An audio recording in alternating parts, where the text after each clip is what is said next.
C'est parti, Total. Oui, oui, oui. Et bonjour à tous. Attendez 2 secondes. Je vérifie juste un truc. Aujourd'hui, on va parler de vampirologie. Vampirologie, c'est le titre du bouquin, mais on peut dire qu'on va parler de vampires. On va parler de vampires, c'est vrai. Et du coup, on reçoit Adrien Parti, c'est ça. Alors, du coup, est-ce que tu peux présenter ton œuvre déjà, et qu'est-ce qui t'a amené à écrire un bouquin sur les vampires? Alors, vampirologie, c'est ce qu'on appelle une monographie. C'est en fait une anthologie d'articles. Et l'idée de vampirologie, c'est de parcourir tous les supports médiatiques, donc la littérature et le cinéma qui sont les deux plus évidents, mais aussi les jeux vidéo, le jeu de rôle, le manga, le comics, la BD franco-belge, des genres littéraires à part comme la science-fiction et le polar, où je montre comment la figure du vampire est utilisée et de quelle manière dans ces différents courants. Et donc l'idée, c'est aussi donc de faire un parcours chronologique pour montrer depuis les débuts de chacun des genres ou chacun des médias, à partir de quand on y voit des vampires, qu'est-ce qu'on leur fait dire et comment ça évolue, mais aussi de montrer à quel point la figure du vampire, quand on l'utilise dans la fiction, c'est souvent en fait en réaction à ce qui se passe dans le réel en fait. Et la figure du vampire, comme toutes les figures de l'imaginaire, en fait, traduit beaucoup les angoisses de la société humaine. Donc j'ai commencé à écrire ce bouquin il y a 5 ans. En fait, j'ai un site internet sur le sujet qui existe depuis 2006, qui s'appelle vampirisme.com, et donc je chronique à peu près tout ce qui me tombe sous les mains et qui parle de vampires, que ce soit un jeu de société, un jeu vidéo, un manga. Et il y a 5 ans, en fait, il y a un éditeur avec qui je travaille déjà sur certaines choses, parce que j'ai monté il y a plusieurs années un salon à Lyon qui s'appelait le Salon du Vampire, en fait, qui a duré l'espace de 10 ans. Et l'éditeur, à l'issue d'un des salons, m'avait dit « Mais pourquoi tu nous écrirais pas en fait un livre sur le sujet ?» Alors le problème, c'est que je brassais déjà le sujet depuis tellement longtemps que c'est vite parti dans tous les sens. C'est pour ça que ça fait 700 pages en fait. Et parce que mon idée, c'était que les travaux et l'approche que j'avais sur mon site, donc cette idée de transmédia aussi, pour moi, c'est super important pour la figure du vampire. C'est pour ça que je trouve très réducteur de s'en tenir à la littérature et au cinéma, parce que pour moi typiquement le jeu de rôle, un jeu de rôle comme Vampire la Mascarade, ça impacte aussi la production cinématographique et la production littéraire sur le sujet, donc c'est tellement stupide de pas en parler. Et même les séries télé, en fait, on en parle quand même plus depuis quelques années, mais les séries télé qui utilisent la figure du vampire, elles ont une importance à partir des années 50 en fait. Il y a des séries aux États-Unis qui impactent jusqu'au Dracula de Coppola, donc c'est pour ça que pour moi c'était hyper important d'avoir ce côté mix média, en plus en étant un gros lecteur de manga et un gros dévoreur d'animé, ça va aussi avec l'aspect mix média. Donc ça raccrochait vraiment avec qui je suis, mes centres d'intérêt et la manière dont j'aborde l'art et la culture en général, quoi. Et justement, ça te fait pas trop peur, justement, comme tout évolue très vite, d'avoir un bouquin qui devient, alors pas obsolète, mais du coup, où il y a de nouveaux éléments qui arrivent dans le futur et qui vont transformer la figure du vampire, comme il y a pu y avoir, par exemple, avec, comment elle s'appelle, le bouquin Twilight, voilà, tu vois, qui a fait évoluer le personnage, où finalement les vampires peuvent passer la journée dehors, mais ils brillent, quoi, qui font partie du folklore et qui font évoluer le folklore. Est-ce que tu n'as pas peur justement que la figure du vampire évolue un peu trop et du coup que le bouquin est un format qui peut devenir très vite à la limite, quoi, qui est plus complet, quoi?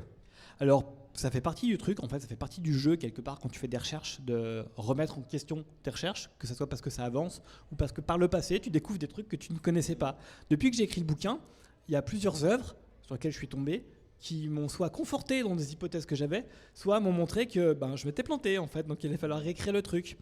Et j'ai même eu ce genre de choses pendant l'écriture du bouquin, notamment lorsque j'ai écrit l'article sur le manga, qui me tenait à cœur parce que j'en lisais énormément et que ça me semblait très intéressant parce que l'approche de la figure du vampire dans la culture japonaise, le folklore n'est pas le même, le rapport au sang, le rapport justement à la pureté du sang n'est pas du tout le même, il est très important au Japon. Ça me semblait important de l'aborder spécifiquement sous cet angle-là, et surtout parce que la plupart des chercheurs qui s'intéressent aux vampires sont des gens d'un certain âge et qui voient pas trop le manga, c'est pas un truc dans lequel ils ont trop envie d'aller, alors que moi au contraire j'avais une appétence pour ça.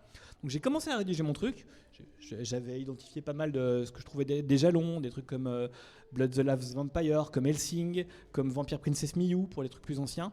Et à un moment je suis tombé sur un truc qui était à l'époque pas encore traduit, qui était le Clan des Pots de Moto Hagio, et ça date des années 60. Ça prédate presque au niveau de la manière d'aborder la figure du vampire Anne Rice, parce qu'il y a des enfants vampires qui vivent leur existence de vampire comme une espèce de tourment.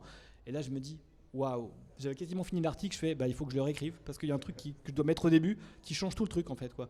Donc ça fait partie de mon approche justement de rechallenger en fait ce que j'avais fait et ce que j'avais posé. Donc, et là tu le disais justement par rapport à ce qui est sorti depuis que le livre est publié, ça fait 2 ans maintenant, il est sorti en août 2022, donc un peu plus d'1 an plutôt. Et là se pose la question, pour des raisons plutôt de survie de la maison d'édition, en fait, savoir si je vais peut-être le rééditer. Et le rééditer, ça veut dire le réviser. Donc j'ai fait la liste de tout ce qui a été publié, diffusé, écrit sur le sujet en 2 ans. Et là je me dis waouh, parce qu'il y a des choses en fait dans les conclusions notamment que j'ébauchais, des trucs ont vu le jour. Et donc qui vont pas forcément dans le sens de ce que j'avais ébauché. Et la question s'est posée même durant l'écriture du bouquin, parce que j'ai commencé d'écrire en 2018 et le livre est sorti en 2022. Donc quand on a commencé à tout relire pour tout corriger, l'éditeur m'a dit tu vois là dans ton truc sur le cinéma, tu dis qu'il y a un projet de sortie au cinéma d'un film sur Morbius. Il est sorti le film en fait, donc il faut en parler quoi. Je fais faut que je réécrive la conclusion quoi. Donc il y a plusieurs supports. Le cinéma a été le pire, où j'ai dû réécrire ma conclusion parce qu'elle était dépassée quoi. On a en tête l'origine du vampirisme avec Dracula de Bram Stoker, ou avec Nosferatu de je sais plus comment il s'appelle, de Murnau. Est-ce que c'est le cas, ou est-ce qu'il y a un folklore à la base qui s'est basé sur la création du personnage, soit de Dracula, soit du vampirisme?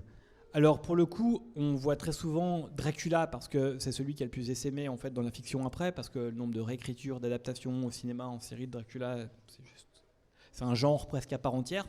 Avant Dracula, il y a 2 autres, voire 3 que je trouve majeurs en fait et qui construisent progressivement là où on arrive dans Dracula. C'est le vampire de Polidori dans les années 20. C'est Carmilla de Sheridan Le Fanu, donc la première femme vampire dans les années 1850-1860. Et juste avant Carmilla, il y a un truc qui n'a jamais été traduit en français qui s'appelle Varney le vampire, qui est ce qu'ils appellent un Penny Dreadful en fait. Ce qui a donné le nom à la série du même nom. En fait, c'est un truc qui était écrit au mot quoi. En fait, l'auteur était payé pour pisser du mot quoi. Et donc du coup, c'est une immense fresque avec un vampire qui traverse la vie d'une autre famille et ainsi de suite. Donc même ne serait-ce que voir que Dracula comme point de départ, c'est déjà en soi pour la fiction une erreur, parce qu'avant même la fiction telle qu'on la connaît, l'œuvre romanesque, il y a la poésie romantique.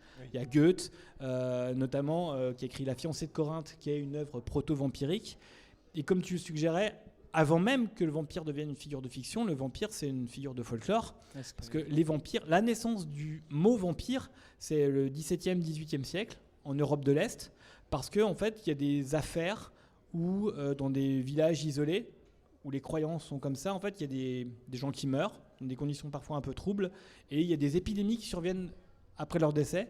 Donc on déterre les corps des gens qui sont morts et qu'on accuse d'être responsables de ces décès multiples. On leur plante des pieux dans le cœur. Il y a toutes des techniques en fait pour identifier la présence d'une tombe de vampire. Typiquement, faire passer un étalon blanc avec un jeune homme vierge dessus, et l'étalon se cabre devant la tombe du vampire. Il y a énormément de... Ah oui, c'est technique. Ouais, c'est très technique. C'est identifier la tombe du la vampire, mise en place, c'est quelque chose de très très technique en fait.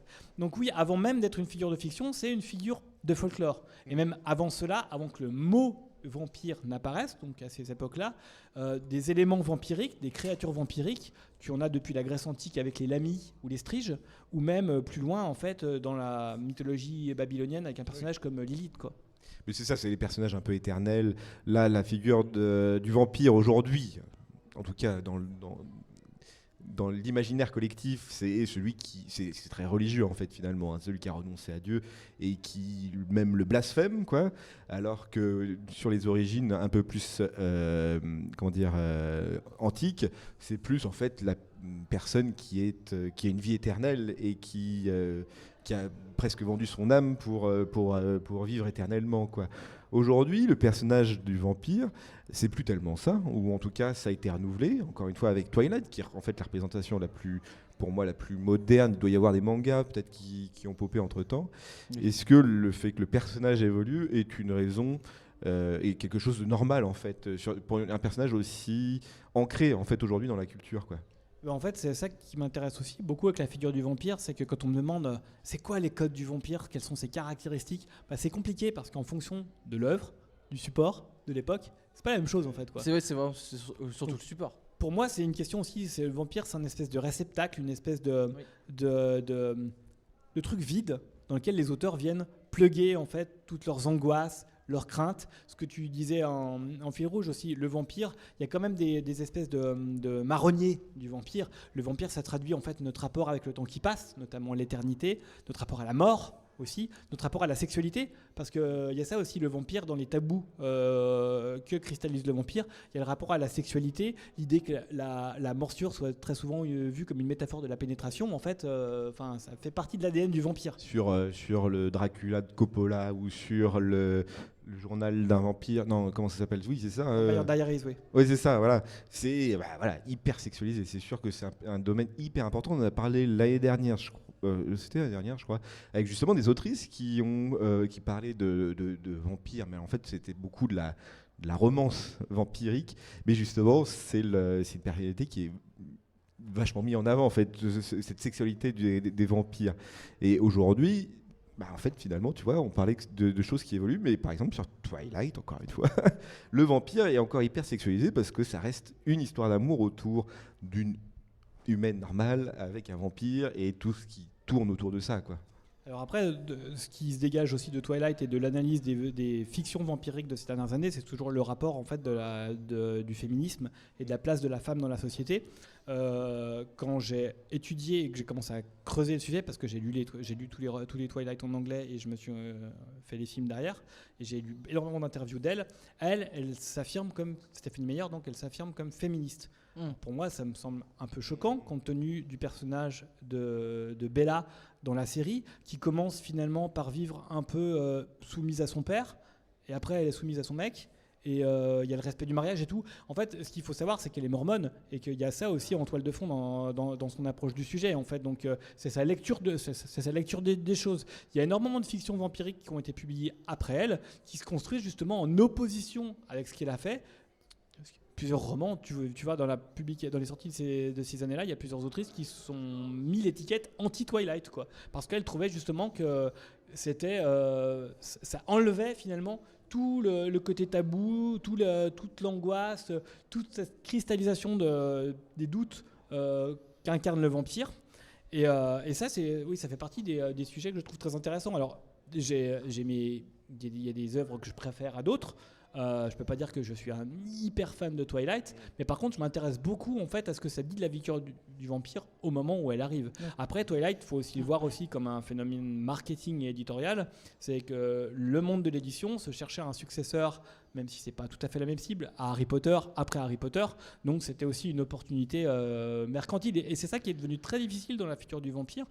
Il y a ce côté, c'est devenu maintenant une figure mercantile, en fait. C'est un truc qui fait vendre. Donc il y a énormément d'œuvres qui pensent en termes de vente, en termes de cible, mais pas en termes de rapport à la société. Donc typiquement, quand j'ai travaillé sur tout ce qui est cinéma et séries télé, je me suis beaucoup intéressé à la manière dont les séries ou les films sur Netflix, parce que Netflix en a produit des pelles, des films sur les vampires, parlaient du vampire.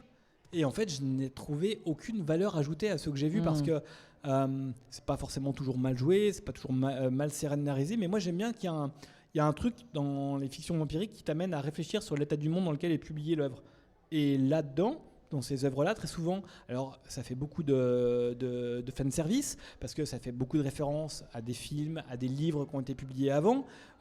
Ça essaye timidement des fois de faire deux, trois petits trucs. Je pense à Les Vampires du Bronx, qui est un des films vampiriques de Netflix, où on critique beaucoup la gentrification en fait, de Brooklyn et de ces quartiers-là, en fait, avec le fait que on rachète finalement les immeubles et les quartiers pour les refaire, en dégager en fait les gens qui sont là depuis très très longtemps pour mettre des gens plus riches à la place. Donc ça aborde un peu ce sujet-là, mais c'est très très timide, et c'est surtout vraiment des œuvres qui sont faites pour être vendues et pas pour réfléchir. Et je préfère qu'on me vende un vampire en fait qui soit plus malin et surtout qui m'amène à réfléchir à l'état du monde, en fait. Et du coup, niveau évolution, parce que du coup il y a eu, on va dire, l'après Twilight, c'est ce que j'ai compris. Enfin, c'est comme ça que moi je l'ai compris en tout cas. C'est maintenant que cette génération est un peu passée, au final, ça fait 10 ans, si je ne me trompe pas, voire plus. C'était 2006 le premier. Ouais, donc on ne doit pas être très loin, enfin on n'est pas très loin et on se rapproche de plus en plus de 10 ans. Est-ce que du coup ça... Ouais, je sais pas d'où vient ce bip, mais comment maintenant ça évolue? Est-ce que ça suit toujours cette ligne comme ça, ou est-ce que ça commence quand même à essayer d'évoluer du coup en touchant plus des sujets de société, ou est-ce que ça reste dans la vibe Twilight comme Alors déjà, il y a une chose que je trouve qui est intéressante à dire, c'est que Twilight, en soi même, n'arrive pas comme ça. Oui. Twilight, pour moi, ne serait jamais arrivé si avant il n'y avait pas eu notamment Entretien avec un vampire, parce que l'esthétisation en fait du vampire masculin notamment, elle commence chez Anne Rice. Anne Rice, elle compare notamment dans La Reine des damnés, en fait, ces vampires à des statues de marbre, et dans les romans en fait de Twilight, en fait, il y a le terme marmoréen qui est cité, donc de marbre. Donc je trouve qu'il y a une espèce de filiation comme ça, même si les deux autrices, notamment Stephanie Meyer, se défendent d'avoir été influencées par Anne Rice, et Anne Rice a absolument rejeté en fait l'influence qu'elle avait pu avoir sur ce truc, mais globalement c'est là en fait, c'est une réalité. Et comme tu dis, il y a d'autres sujets depuis. Après, ce qui est intéressant, c'est que tous les auteurs ne vont pas dans le même sens. Donc il y a des auteurs qui vont se dire que vu là où on est allé avec la figure du vampire, c'est-à-dire là elle a perdu presque du sens, mais ils reviennent à avant. Et il y a beaucoup d'auteurs du coup qui se posent la question de la jeunesse du vampire. Comment sont les vampires? Comment ont été créés les vampires? Voir comment ont été créées les œuvres de vampires. Donc il y a beaucoup de romans ces dernières années qui s'intéressent à la jeunesse de Dracula, qui mixe aussi la fiction et la réalité. Il y a notamment le descendant de Bram Stoker, donc l'auteur de Dracula, Dacre Stoker, qui a écrit un bouquin qui s'appelle Dracula Origine, où en fait ça mélange la jeunesse du bouquin et la connaissance que l'auteur avait des vampires en fait. Avec, comment il s'appelle, Vlad Tapas.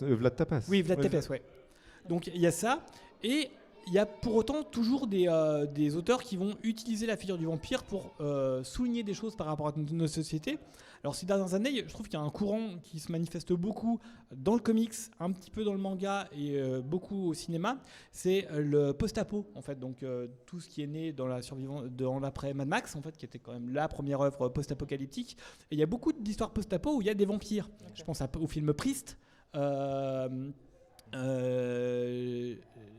y en a d'autres. En fait, il y a The Strain aussi de Del Toro. Et dans ces œuvres où les vampires évoluent dans un contexte post-apo, pour moi, le vampire, c'est clairement le vieux monde qui ne veut pas mourir. C'est le personnage de pouvoir qui s'abreuve finalement de l'énergie, de l'argent et de l'existence des masses, et qui ne veut pas en fait que ça s'arrête. Parce que lui, c'est son équilibre, c'est comme ça qu'il assure son existence. Et je trouve ça d'ailleurs très amusant qu'on utilise beaucoup dans ces fictions-là. Il y a aussi un film en fait, qui s'appelle Stakeland, qui a été tourné par un Australien, où justement c'est du post-apo vampirique, et on a aussi quelque part les survivants ont le choix entre soit se faire bouffer par des vampires qui sont devenus des espèces de bêtes sauvages et qui vivent dans des espèces de clans, donc on retrouve l'idée du clan, donc de Vampire la Mascarade, et à côté de ça en fait il y a le reste de l'humanité en fait qui a trouvé refuge en fait dans la croyance en Dieu, et on retrouve des espèces de sectes d'illuminés en fait. Donc il y a les deux, l'humanité va pas dans le bon sens, et les choix qui s'offrent à elle sont au mieux difficiles en fait, et je trouve ça intéressant que ces fictions vampiriques là l'utilisent de cette façon là quoi. Et puis de toute façon, il faut que les origines story évoluent aussi, parce que là, il y a la figure de Dracula qui reste le vampire d'origine, et qui, j'ai l'impression, a peu de chances d'évoluer, parce que ça me paraît encore hyper ancré.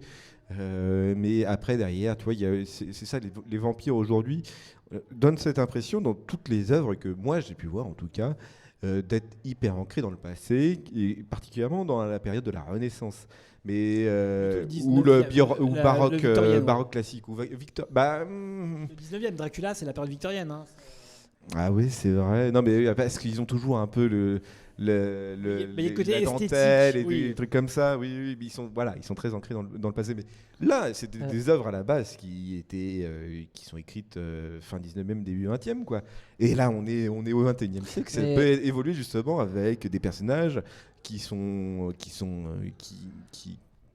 veulent faire revivre, par exemple, les années 50, par exemple, ou ce genre de truc.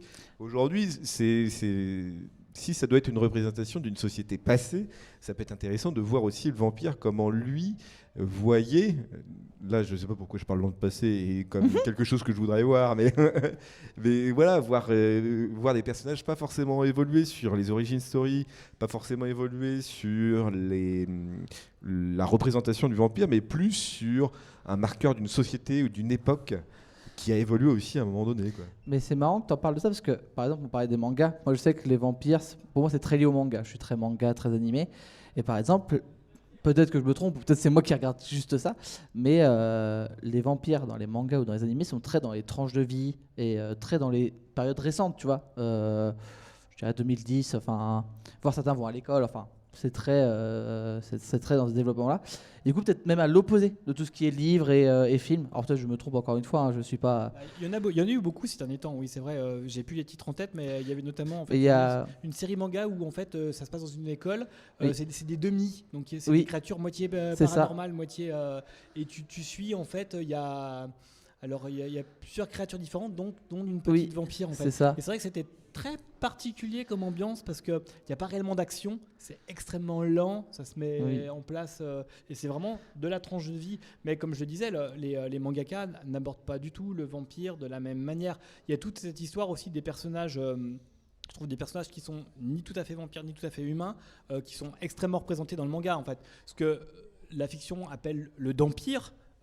Vampire Hunter D, Blood, donc Saya dans Blood, tous ces personnages-là, des personnages hybrides, ça montre aussi quelque part, pour moi, ça souligne un fait de société de la société japonaise, c'est cette idée que l'adolescence, le mot n'existe pas, et qu'il n'y a pas réellement de passage entre l'enfance et le monde adulte, et les lecteurs, les jeunes lecteurs de ces séries-là, en fait, se retrouvent peut-être dans ces personnages d'outsiders qui ne se retrouvent pas dans la société, en fait, et qui ne trouvent pas de place dans la société, quoi. Bah, c'est ça, et puis il y a aussi un autre manga que j'ai vu très récemment, c'est pour ça que ça m'a fait penser à la tranche de vie. Alors je sais plus le nom non plus, je l'aurais pas comme ça, mais en fait c'est une personne qui fait que des nuits blanches, du coup qui vit la nuit, et qui du coup va rencontrer une vampire à ce moment-là, alors que lui il pensait que ça Oui, c'est tout n'existait pas. récent ça. J'ai lu Ouais. les 3 premiers tomes de ce truc. Ouais. Et honnêtement, alors moi j'ai vu que l'animé, et bon l'animé est super beau, ça c'est encore autre chose. C'est Blood, non, c'est il y a sur la lune en fait. Non, c'est pas sur la lune, c'est vraiment sur.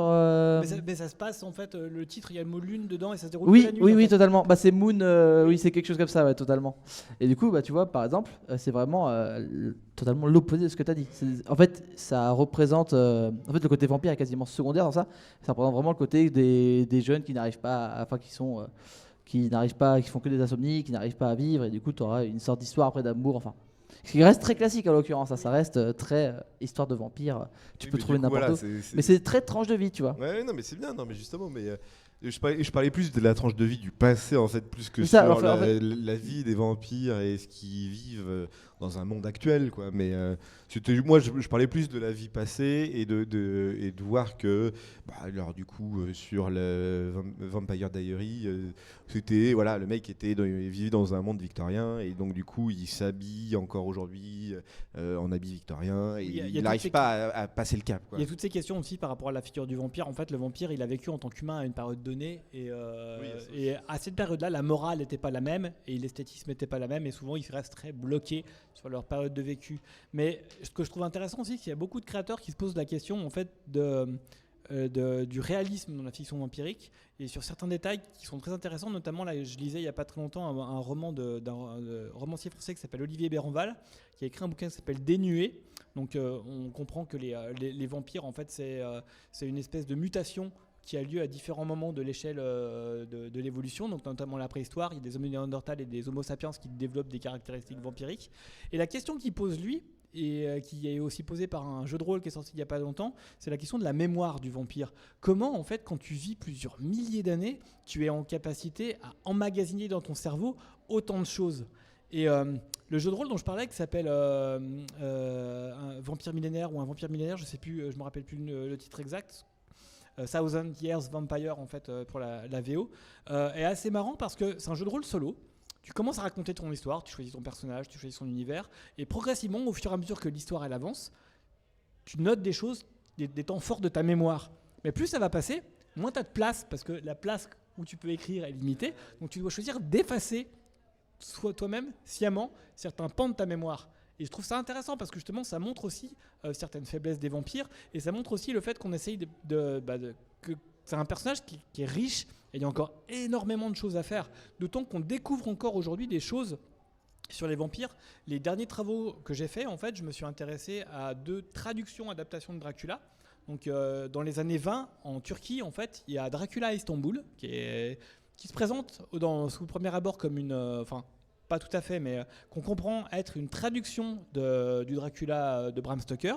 Sauf que ça s'appelle pas Dracula à Istanbul pour rien, parce que les personnages centraux, en fait, ils habitent à Istanbul. Et donc, Jonathan Harker est turc, il va au château de Dracula et après il revient à Istanbul et ainsi de suite. Et le bouquin est écrit dans les années 20 par un auteur en fait qui est très proche du pouvoir, donc d'Atatürk et Mustafa Kemal. On parle là ces jours-ci justement des 100 ans de la République turque. Et le bouquin se présente carrément comme une espèce de pamphlet qui vise à l'unification de la Turquie en fait. C'est un des derniers bouquins à être écrit en écriture arabe en Turquie.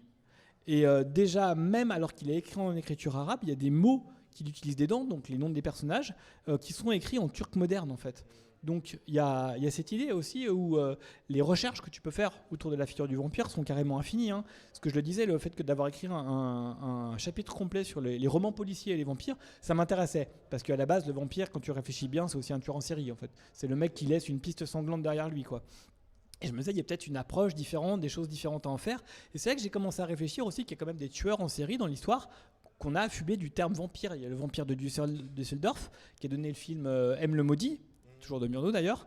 Il y a eu, pas très loin de Lyon, il y a eu un tueur du même genre qu'on appelait le vampire du Muy à la fin du 19e, Thierry Ardisson. Et ces gens-là, on les a appelés vampires. La presse les a appelés vampires. Il y a le côté sensationnaliste.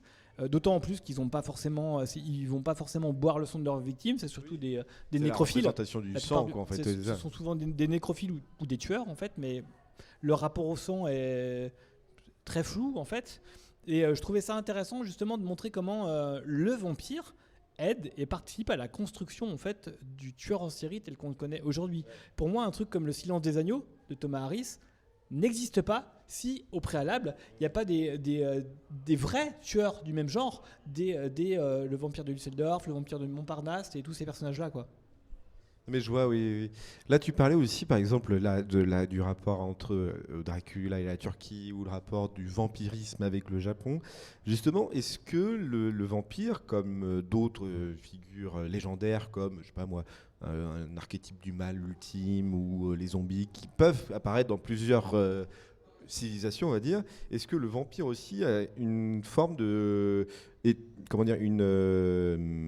légende qui est apparue dans plusieurs civilisations, mais de manière différente? Ben oui, parce que clairement, des vampires au sens strict, dans le folklore japonais, en fait, il n'y en a pas, en fait. Ça n'existe pas. Après, il y a plein de créatures un peu cheloues, les Nukekubi, les Rokurobi, en fait, les créatures qui peuvent allonger leur tête ou dont les têtes peuvent se séparer de leur corps et qui vont boire le sang des nouveau-nés. Donc, il y a des éléments, en fait, dans à peu près toutes les cultures de créatures qui boivent du sang. Et le rapport au sang, le tabou du sang, c'est presque un truc, ou du moins le rapport au moins avec humble par rapport au sang, parce qu'il n'y a pas toujours de tabou lié à ça.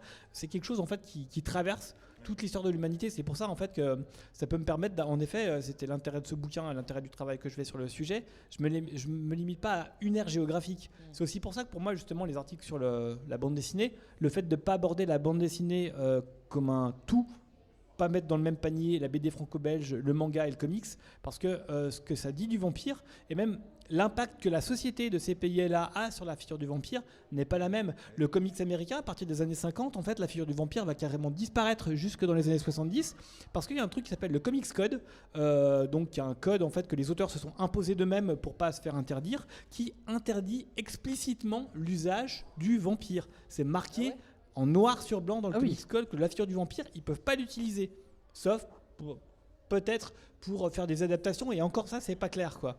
Donc les seuls qui vont survivre, c'est les magazines qui, en plus, parce que c'est pas le même circuit de distribution, qui vont pouvoir. Et c'est comme ça que naît Vampirella. Vampirella, elle naît parce qu'en fait, c'est pas une revue de comics, c'est un magazine dans lequel il y a un peu de BD. Et c'est pour ça qu'elle sort des mêmes circuits de distribution et elle arrive comme ça, en fait.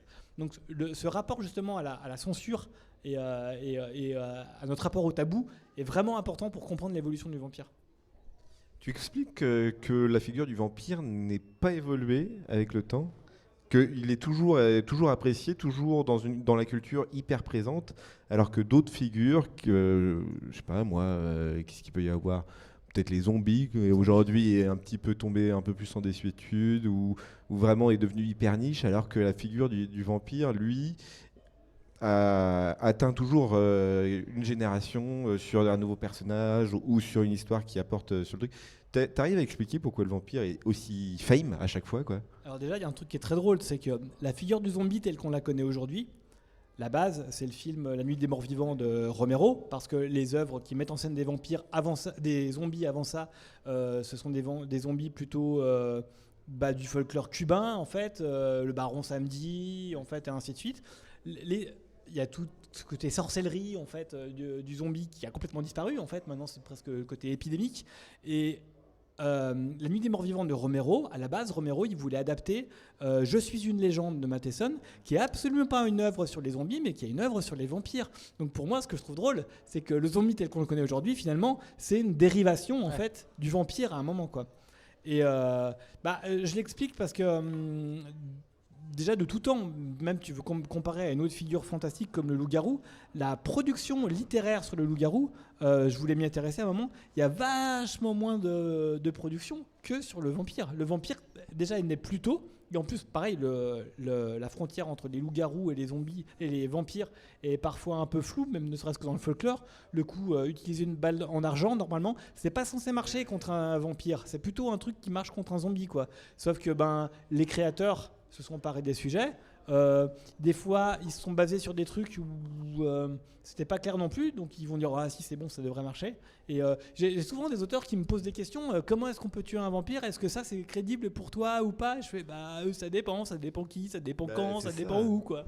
La bonne vieille méthode, c'est le pieu dans le cœur quand même. Ça, en fait, depuis le 19e, ça marche bien, en fait.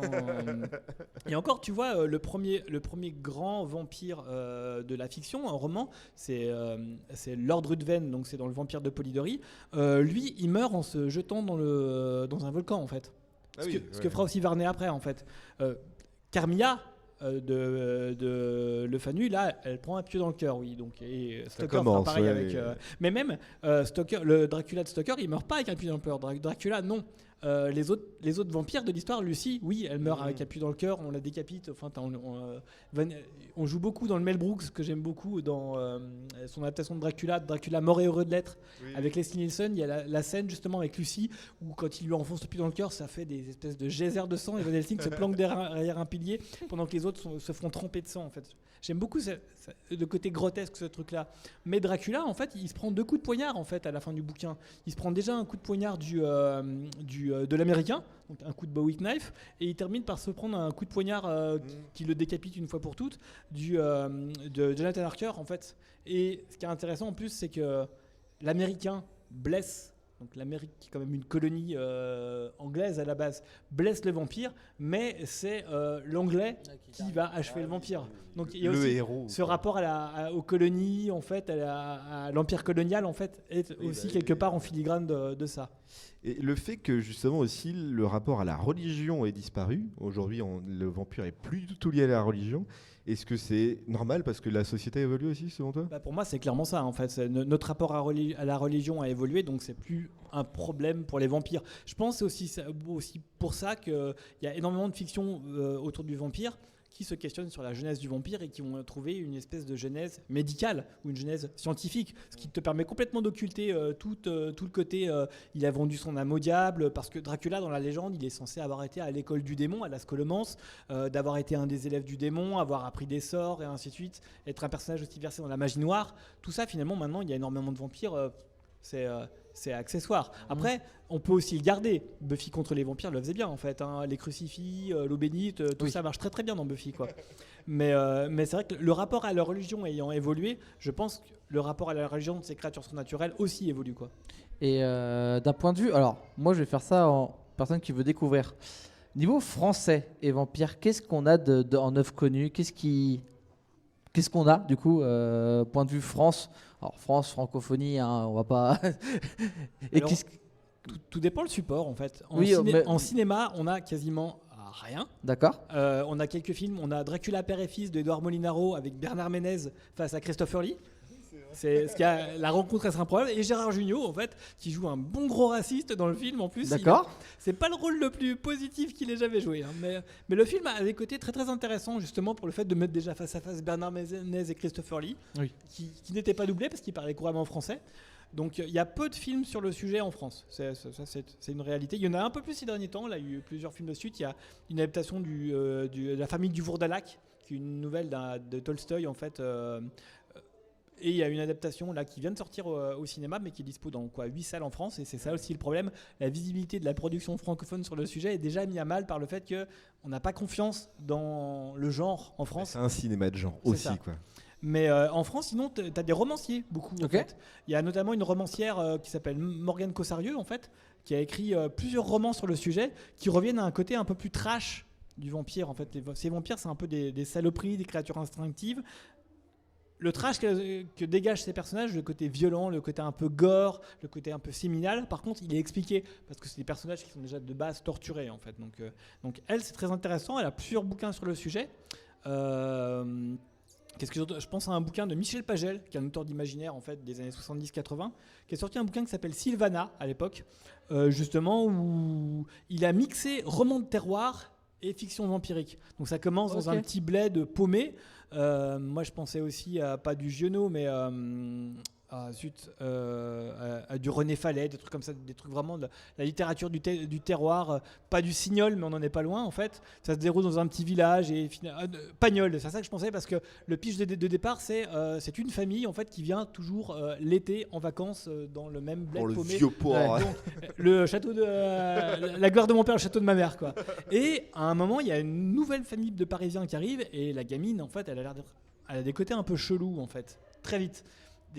Elle développe une espèce d'obsession pour le sang. Alors à aucun moment il y a des personnages, il y a du surnaturel, mais il y a tout un truc en fait un peu et ça c'était assez poussé comme dans l'idée.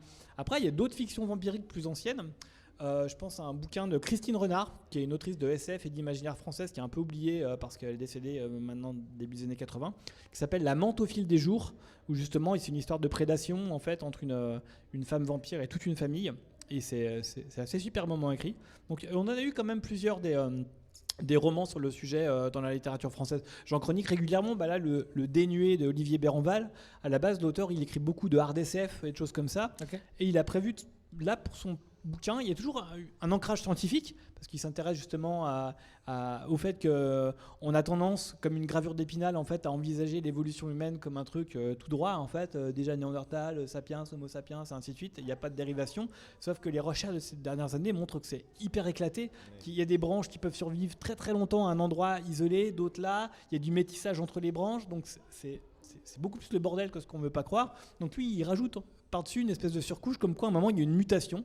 Et il y a des niveaux de l'humanité, donc des sapiens, des homo sapiens, qui développent des caractéristiques un peu vampiriques. Donc oui, il y a une production francophone sur le sujet en fait. Est-ce que selon toi, ou est-ce qu'il y a déjà eu une figure féminine du vampire ? Ou est-ce qu'il va y avoir ? Il y a déjà, parce que j'ai déjà cité, il y a un roman qui s'appelle Carmilla de Sheridan Le Fanu, c'est la première femme vampire. Il y a eu un certain nombre d'adaptations de ce bouquin. La Hammer, notamment, qu'on connaît parce qu'elle a beaucoup adapté Dracula, ont adapté le roman par 3 fois. Enfin, ils ont repris le personnage 3 fois de suite. Sachant que l'ADN de Carmilla, elle vient en fait justement du folklore. Parce que ce qui est assez amusant, c'est que à l'époque où justement de toutes les affaires vampiriques dont on parlait tout à l'heure, en fait, qui sont avant la fiction, il y a un moine, un bénédictin français qui s'appelle Dom Augustin Calmet, qui a écrit un bouquin qui s'appelle La dissertation sur les vampires. Et en fait, il recense énormément de cas et il réfléchit en fait à leur réalité, au rapport au religieux, au rapport à la sainteté aussi, parce que la question qui se pose beaucoup dans la chrétienté par rapport aux vampires, c'est la question de la conservation des corps. En théorie, la conservation des corps, c'est pour la sainteté, c'est pas pour une créature démoniaque. Et pourtant, les paysans, dès qu'ils voient que le corps il est bien conservé, c'est que c'est un vampire, on lui enfonce le pied en plein cœur, quoi. Donc, Carmilla, en fait, cite quasi textuellement, sans citer le nom du bouquin, mais il y a toute une anecdote qui est reprise par l'auteur, qui est textuellement reprise chez Dom Calmet en fait. Mais est-ce que c'est une figure de femme matriarche comme Dracula est une figure patriarche des vampires, c'est-à-dire le père de tous les pères des vampires.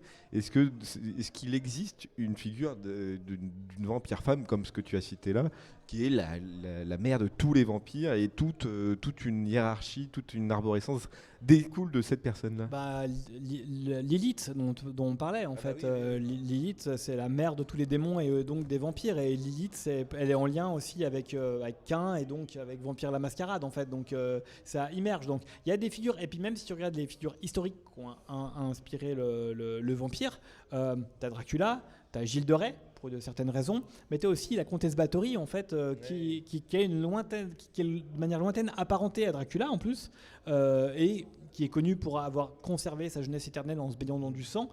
Ça a donné un film chez la Hammer qui est la comtesse Dracula, le film s'appelle, donc ça dit ce que ça veut dire quoi. Oui, c'est ça. Il n'y a pas une histoire avec une comtesse Margot ou un truc comme ça qui. Mais je crois que c'est à peu près la même figure, oui. La dame qui se baigne dans le sang pour la jeunesse éternelle. Comment tu vois l'évolution de la figure du vampire là, dans le futur ? C'est compliqué quand on a le nez dedans, en fait, surtout. Et, tu vois, c'était la grosse problématique. J'interviens en conférence sur le sujet depuis plus de 10 ans maintenant. Et c'est très compliqué de parler du maintenant ou de faire de la prospective parce qu'on n'a pas encore digéré. À l'heure actuelle, c'est quand même difficile de te dire que telle œuvre, elle va rester parce qu'elle va avoir une influence. On est dedans en fait, c'est trop. Il n'y a pas assez de recul en fait quoi. Mais je pense de toute façon que la figure ne va pas disparaître. Il y a encore de la production sur le sujet. Et même si tu laisses de côté la production de masse, qui n'est pas forcément toujours la plus intéressante parce que c'est celle qui porte le moins de sens, il y a toujours en fait des auteurs qui essayent de réécrire la fiction vampirique, donc que ça soit revenir aux origines, que ce soit aux origines de la figure ou aux origines en fait de la création vampirique, ou des créatures, des gens qui vont vouloir faire des vampires qui vont revenir à une créature beaucoup plus violente, beaucoup plus maléfique. En fait, il y a une espèce de retour quand même qui s'amorce à ce niveau-là. Et ce retour-là, en fait, Mark Reinhagen, le créateur de le Vampire la Mascarade, en fait, abonde dans mon sens en disant que pour lui, en fait, de toute façon, on est obligé, à partir du moment où on a rendu exsangue quelque chose, il faut lui trouver du neuf. Et à ce moment de retrouver du neuf, c'est de retourner au début pour retrouver un peu de pureté, de virginité dans la manière d'aborder la créature. Mais du coup, c'est bien parce que ça complète vraiment la question que j'avais sur Twilight tout à l'heure. En fait, c'est vraiment, du coup, là, on repart sur vraiment une boucle. En fait, c'est cyclique. De toute façon, mon mentor sur le sujet, qui est un universitaire qui s'appelle Jean Marigny, qui est quelqu'un qui a beaucoup écrit sur le sujet, parle du retour cyclique de la figure du vampire. C'est pareil. Les vampires, on les voit repopper en fait, dans notre quotidien en fonction de ce qui se passe. Dans les années 30, 20-30, en fait, donc avec l'émergence du nazisme, Deuxième Guerre mondiale, il y a Nosferatu, puis il y a même dans le pulp américain, en 1936, il y a une autrice qui s'appelle Catherine Moore qui sort un recueil qui s'appelle Chamblot. Il y a plein de créatures vampiriques là-dedans. Et il y a plein de textes vampiriques qui émergent à cette époque-là. Donc c'est dénoncer en fait le totalitarisme. Les années 50, qu'on pourrait penser pourtant très loin du vampire parce qu'il y a la science qui s'impose, il y a le nucléaire et ainsi de suite, et pourtant ça donne le Je suis une légende de Matheson en fait, qui traduit quand même aussi notre peur en fait avec les armes de destruction massive notamment quoi. Oui c'est ça, et puis de toute façon il y a eu beaucoup de figures qui sont arrivées après la Deuxième Guerre mondiale, surtout avec la grosse influence de la culture américaine en fait finalement, qui ont popé avec l'émergence des héros, des super-héros, et forcément aussi des super méchants. En fait, hein. Oui, voilà. Dracula c'est un antagoniste des X-Men, hein. Il y a le comics Tomb of Dracula en fait, et Dracula en fait est à un moment détruit par Doctor Strange. Donc, il y a un vrai combat entre Doctor Strange et Dracula. Il y a tout un arc qui est hyper intéressant justement où Doctor Strange retrouve la formule d'un moine qui appartient à un ordre très ancien qui lui permet en fait de déclencher la destruction à l'échelle planétaire de toutes les figures de vampires quoi. Et même chez DC il y a des vampires aussi en fait. Là en ce moment ils ont terminé d'éditer en français il n'y a pas très longtemps un double arc qui s'appelle DC Vampire.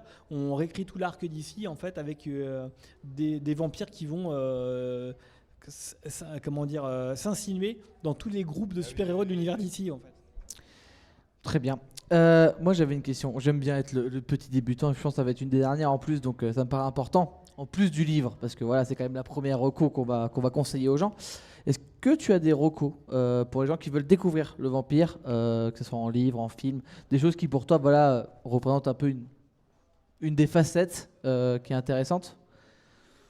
Alors le problème c'est que celles que je conseille souvent c'est les plus difficiles à trouver, les plus difficiles à voir parce que c'est celles, j'ai des solutions de facilité hein. Le Dracula de Coppola si vous l'avez pas vu alors ça a peut-être un peu vieilli mais ce film esthétiquement en fait par ses acteurs, par ce qu'il dit, par le texte, par sa musique en fait, ça reste pour moi un des chocs en fait hein.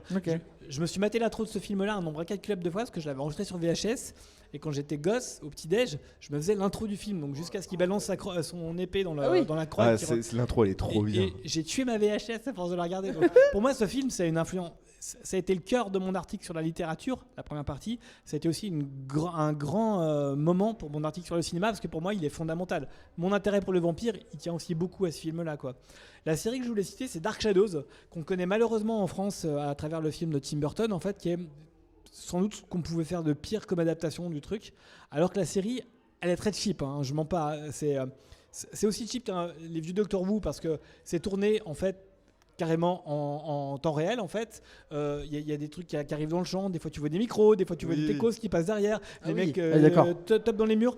Mais il y a un côté un peu aussi, il y a plein d'histoires intéressantes. Le vampire, à un moment, il cherche à redevenir humain. Il y a une scientifique qui commence à réfléchir sur qu'est-ce que je pourrais lui fournir comme succès d'année. Donc déjà dans les années 60, il y avait ces réflexions-là sur le... en fait, le truc, c'est qu'à la base, le vampire... Dark Shadows, c'est ça que j'aime beaucoup, c'est que le vampire arrive à l'épisode 100, 120. Enfin, il y a des milliers d'épisodes parce que ça dure 20 minutes et ça dure sur 5 ans. Et donc, le créateur, en fait, il a 2 doigts de voir son programme supprimé. Ses enfants lui disent t'adores tout ce qui est gothique, mais des créatures gothiques, je suis sûr que ça va marcher. Donc, il commence avec un fantôme, après il y a un phénix, après il y a des loups-garous et ça finit avec le vampire. Le problème, c'est que le vampire, à la différence des autres créatures surnaturelles qu'il a mis dedans, ça a eu un succès de malade en fait. Les gens ont suivi le truc comme c'est pas permis, donc il s'est dit je peux pas le tuer au bout de 3 épisodes parce que on va faire tomber le truc. Donc le vampire est devenu un des personnages principaux de la série au bout de 120 épisodes en fait. Donc une créature que tu avais prévu de détruire très vite, quand elle devient le personnage principal, il faut que tu te poses des questions parce que il boit du sang. Le problème, c'est que le casting il est pas infini en fait. Une fois qu'il aura pompé les 40 personnes qui seront là, qu'est-ce qu'elle devient la série? Donc faut que tu te poses la question sur comment est-ce qu'il va survivre, quoi. Ok. Merci beaucoup en tout cas. Petit point reco quand même, si tu veux reparler du livre, où est-ce qu'on peut l'acheter? Et puis toi, si tu as des réseaux, tout ça. Pour l'instant, le livre, il n'existe plus. En fait, malheureusement, en fait, on a vendu tout le stock. Mon éditeur est en liquidation judiciaire, donc ça c'est notre problématique. Le livre, il va revenir d'ici dans 6 mois, 1 an, parce qu'en fait, je travaille à faire reprendre le bouquin par un autre éditeur, donc je vais le réviser. Donc il y aura une nouvelle version qui va apparaître, soit à nouveau en grand format, dans un format un peu différent, soit en poche. Sachant que je suis toujours actif sur mon site vampirisme.com, donc je chronique 2-3 bouquins sur le sujet par semaine. Il y a des interviews d'auteurs aussi. Là, en ce moment, je travaille beaucoup sur Buffy, parce qu'il y a 2 essais qui viennent d'être publiés en France autour de Buffy, contre les vampires. Un par un auteur d'imaginaire qui s'appelle Fabien Clavel, et l'autre par une journaliste qui s'appelle Marion Olité. Et ils ont tous les deux leur manière d'aborder la série de manière très différente. Lui, il l'aborde comme une analyse littéraire. Il fait une analyse littéraire de Buffy. Elle l'aborde plutôt sur le côté social et sociétal. Donc là, je travaille au montage d'un événement sur Lyon, en fait, le 14 novembre, où on va les inviter tous les deux pour échanger autour de leur sujet. Donc, je publie toujours des chroniques de jeux, de livres, de films, et j'annonce aussi mes présences en conférence et ainsi de suite sur mon site vampirisme.com, comme ça se prononce. Parfait. Merci beaucoup en tout cas. Merci à vous. Beaucoup à toi. Puis nous, on se fait juste une micro-pause et on revient tout de suite. Avec les web-séries. Oula. Oui, bonjour. Juste pendant justement qu'on va faire la petite transition, on va passer avec le studio Post Météor et en fait, avant de les interviewer, on vous propose d'écouter, parce que c'est une série audio, donc on propose d'écouter un épisode, donc restez là, écoutez, et on revient en plateau juste après. Let's gong.